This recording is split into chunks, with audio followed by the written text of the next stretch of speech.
10 जून से अगर देखें तो मार्केट में लगातार दबाव देखने को मिल रहा है। Large cap, mid cap index, small cap index में गिरावट देखने को मिला है। अब आज के वीडियो के माध्यम से इन्वेस्टर को ये समझ में आएगा कि वाकई में इस गिरावट में न्यू इन्वेस्टर को यहाँ पे क्या करना चाहिए। क्या ये एक लमसम का मौका है और उसके साथ ही साथ कैसे म्यूचुअल फंड कैटेगरी में यहाँ पे अपॉर्चुनिटी अभी भी बना हुआ है। चलिए शुरुआत करते हैं। लेकिन आप में से बहुत ऐसे इन्वेस्टर हैं जिनको पोर्टफोलियो रिव्यू और डिज़ाइन को लेके प्रॉब्लम है। डिस्क्रिप्शन बॉक्स में आए डिटेल चेक करें और व्हाट्सअप नंबर के थ्रू हमारे साथ जुड़ सकते हैं। 10 जून से अगर अभी तक का आंकड़ा देखें तो करीबन लार्ज कैप इंडेक्स में मैं निफ्टी की बात करूं तो 1.5 से 2% का गिरावट देखने को मिला है। करीबन 3% का गिरावट मिड कैप में भी देखने को मिला है। स्मॉल कैप कैटेगरी की बात करूं तो यहाँ भी करीबन 3% के आसपास का गिरावट है।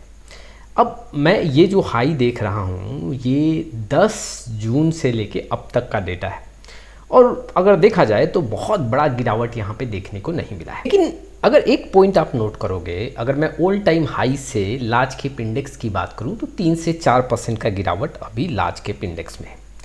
अगर मैं वही आंकड़ा स्मॉल कैप में देखूं तो स्मॉल कैप में करीबन 7 से 9% का गिरावट अभी भी अपने हाई से देखने को मिल रहा है, ऑल टाइम हाई से आंकड़ों का पूरा मेजरमेंट करूं तो।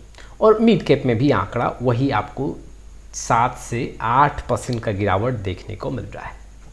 तो अगर देखा जाए तो यहाँ पे स्मॉल कैप, मिड कैप में यहाँ पे गिरावट अपने हाई से अभी भी अच्छा खासा देखने को मिल रहा है। थोड़ा मैं और समराइज कर दूं कि गिरावट का वजह क्या है। तो देखो, एक जो ग्लोबल यहाँ पे मार्केट में टेंशन बना हुआ है, जो मिडिल ईस्ट में यहाँ पे टेंशन बना हुआ है, ग्लोबल मार्केट प्रेशर जो यहाँ पे देखने को मिल रहा है, इसके चलते इंडियन स्टॉक्स मार्केट में दबाव है। FII का यहाँ पे सेलिंग भी बढ़ता हुआ देखने को मिला है। उसके साथ साथ अगर देखोगे तो एक प्रॉफिट बुकिंग भी यहाँ देखने को मिला है। इन्वेस्टर यहाँ पे अब प्रॉफिट बुकिंग भी कर रहे हैं, इसके चलते कुछ मार्केट पे प्रेशर बना है। अब आते हैं रियल क्वेरी पे कि क्या ये एक लमसम का अपॉर्चुनिटी है। देखो, अगर देखा जाए तो अभी भी अपने हाई से कुछ एक स्मॉल कैप म्यूचुअल फंड, जी हाँ, करीबन 9 से 10% गिरे हुए हैं। जैसे कि मैंने बताया, अपने हाई से स्मॉल कैप 7 से 9% के बीच में गिरावट दे चुके हैं। हालांकि 10 जून से देखें तो बहुत बड़ा गिरावट नहीं है, लेकिन अगर मैं ऑल टाइम हाई से देखूं तो स्मॉल कैप, मिड कैप में गिरावट है। अब देखो, यहाँ पे इन्वेस्टर जो शुरुआत करना चाहते हैं, जो यहाँ पे कुछ लमसम करना चाहते हैं, वो थोड़ा बहुत लमसम कर सकते हैं। लेकिन मेरा मानना ये भी है कि अगर आपने पिछले गिरावट में, जैसे कि मैं 28 फरवरी के आसपास की गिरावट की बात करूं, या फिर मैं अगर अप्रैल में गिरावट देखूं, जी हाँ, एक लो बना, उस समय जो इन्वेस्टर यहाँ पे लमसम किए उनको और रुकना चाहिए। लेकिन अगर आपने पिछले 2-3 महीने में लमसम नहीं किया है तो आपको यहाँ पे लमसम करना चाहिए। स्मॉल कैप म्यूचुअल फंड भी रखता हूँ जो अपने हाई से NAV में अभी भी कितना अपॉर्चुनिटी दिखा रहे हैं, वो इस आंकड़ों से आपको समझ में आ जाएगा। जैसे कि आप देख सकते हो, निप्पॉन इंडिया स्मॉल कैप अपने हाई से करीबन 12% अभी डाउन है। स्पेस स्मॉल कैप में ये 11% का डाउन देखने को मिल रहा है। कोटक इमर्जिंग इक्विटी की बात करूँ तो यहाँ पे करीबन 8% डाउन है। वैसे ही अगर आप क्वांटस स्मॉल कैप की बात करोगे तो अपने हाई से करीबन 14 से 15% यहाँ पे डाउन देखने को मिल रहा है। तो अगर कोई इन्वेस्टर पिछले 3 से 4 महीने में यहाँ पे स्पेशली स्मॉल कैप और मिड कैप फंड में लमसम नहीं किए और वाकई में वहाँ पे जो एक हाई NAV का प्राइस है उससे अभी भी 10% के आसपास है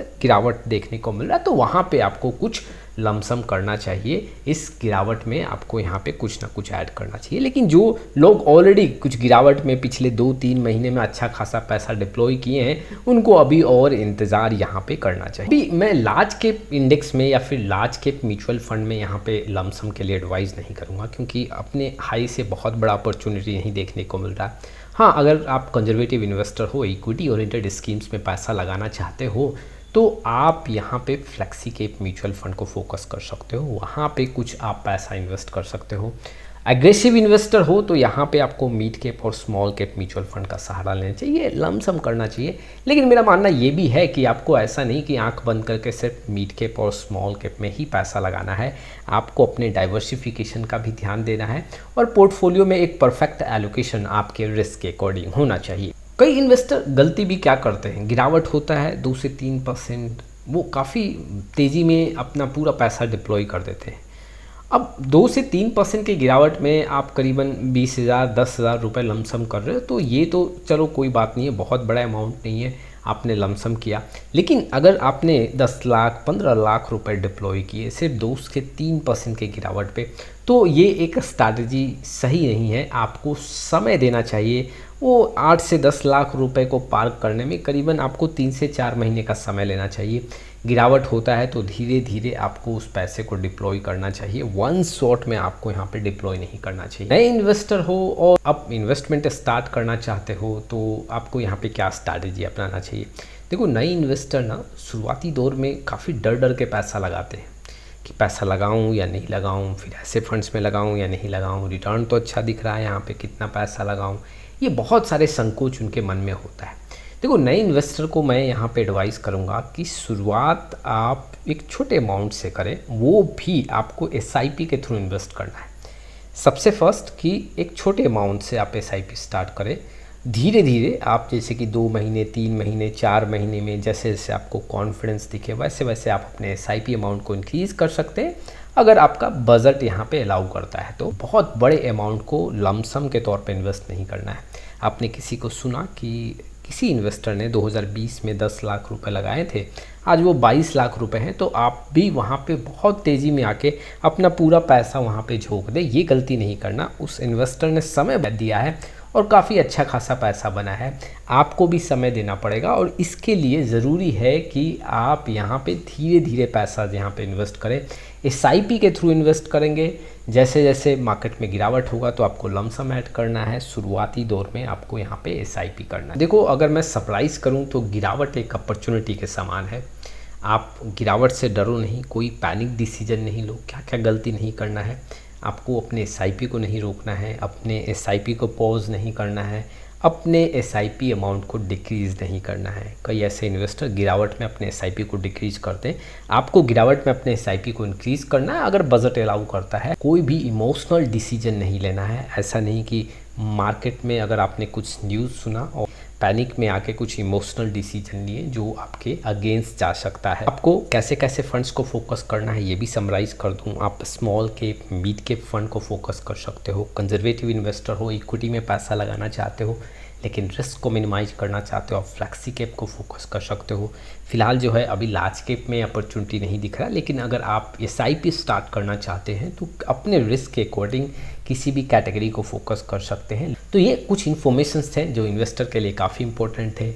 टाइम टू टाइम अगर मार्केट में कुछ करेक्शन होता है तो उससे रिलेटेड मैं आपके सामने वीडियो लेके आऊँगा, और जो इन्वेस्टर हमारे साथ जुड़े हैं उनको टाइम टू टाइम मैं लमसम भी एडवाइस दूंगा। तो आज के लिए बस इतना ही, फिर मिलेंगे एक नए वीडियो के साथ, तब तक के लिए जय हिंद जय भारत।